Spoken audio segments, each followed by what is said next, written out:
Bonjour chers amis, c'est avec joie que je vais vous parler du vrai bonheur, du vrai bonheur. Tout d'abord, il y a une chose très importante. Le plus important de tout, c'est de savoir où on va après la mort. Parce que vous savez qu'on va tous un jour mourir.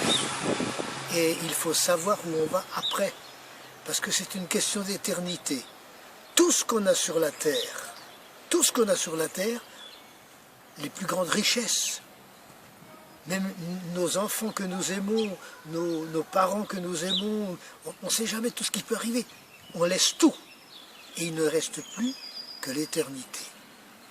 Et ça, c'est le plus important. Vous savez que la Bible dit « Dieu a tant aimé le monde qu'il a donné son Fils unique, afin que quiconque croit en lui ne périsse point, mais qu'il ait la vie éternelle. » Alors, il y a une question de vie éternelle. Quand on meurt, on part de l'autre côté, on est où? Avec le Seigneur Jésus, ou sans lui, avec l'adversaire, Satan. Alors, je voudrais bien, si vous n'êtes pas sûr d'être sauvé, je voudrais bien vous dire que Jésus a dit « Venez à moi, et je vous donnerai du repos. Venez à moi. » Le seul sauveur, ce n'est pas une religion qui peut nous sauver. Il y a beaucoup de religions, il y a beaucoup de sectes, il y a beaucoup de gourous. Mais il n'y a qu'un seul sauveur, celui qui a payé à ma place, qui a payé à ta place. Il a payé cher sur la croix. Tu sais, c'est comme un homme qui a volé 15 millions. Il est au tribunal. Et à côté de lui, celui à qui on a volé les 15 millions est là. Et il dit, lui qui a volé les 15 millions, il regarde le juge. Et le juge lui dit, je vois que vous regrettez le mal que vous avez fait. Je vous pardonne.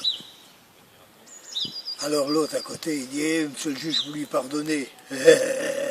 Vous lui pardonnez, c'est bien gentil ça, mais oh, il faut qu'il me rembourse. Mes 15 millions, il faut qu'il me les donne. Il faut qu'il paye. Parce que pardonner, s'il ne paye pas, c'est pas juste. Parce que vous êtes miséricordieux, mais pas juste.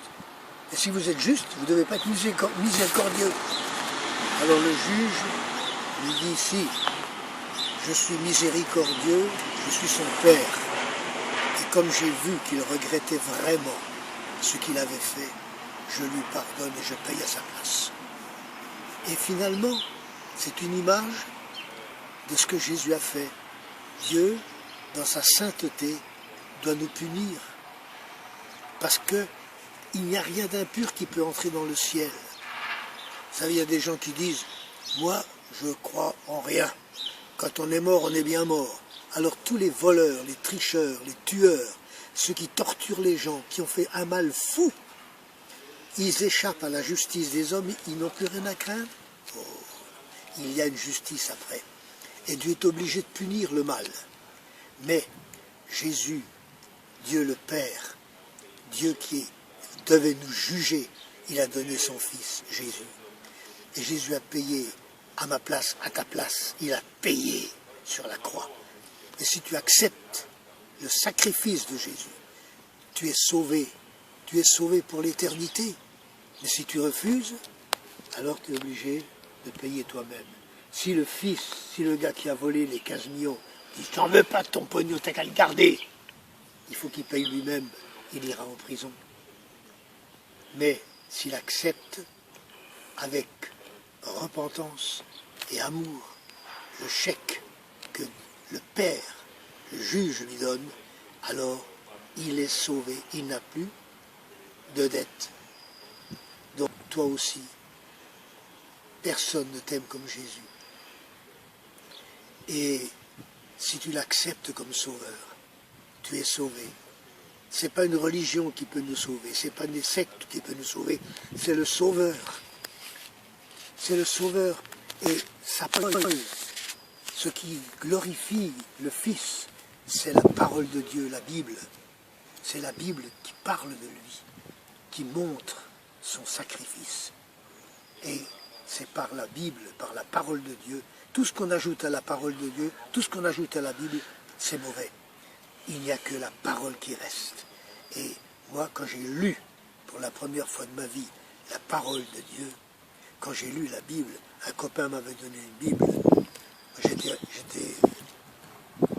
j'ai été converti à ce moment-là. J'ai dit, toi, tu as donné ta vie pour moi, moi je te donne ma vie. Gloire à Dieu, que Dieu vous bénisse, chers amis. Alléluia.